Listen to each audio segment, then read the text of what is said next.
In this video, we will talk about how unemployment is measured.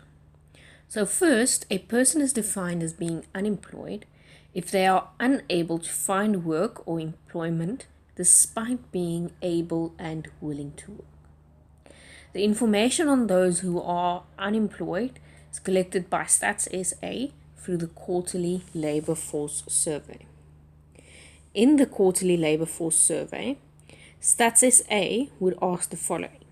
For the strict definition, is the person older than 15 and younger than 64? If this is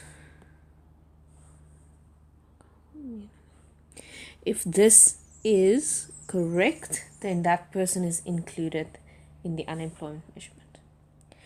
If the person is not in paid employment or self-employed, they are also included in the strict or narrow definition of unemployment. They were able to work in the 7 days preceding the interview, so they could have worked, they were willing to work. And finally, the person took active steps to find employment or start a business. That includes sending out CVs, going on interviews, or actively trying to start your own business.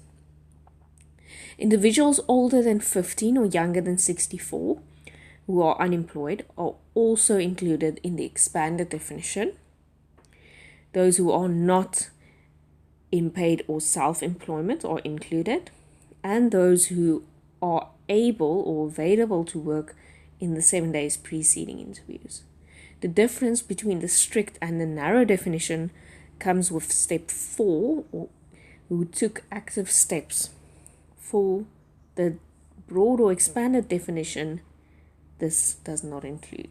So if you did not take active steps to find employment, you are classified as a discouraged work seeker.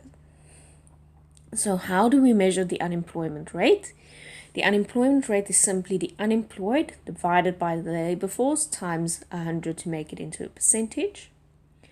Therefore, the narrow unemployment rate is the narrow unemployed divided by the narrow labor force, which is equal to the number of unemployed divided by the unemployed plus the employed times 100.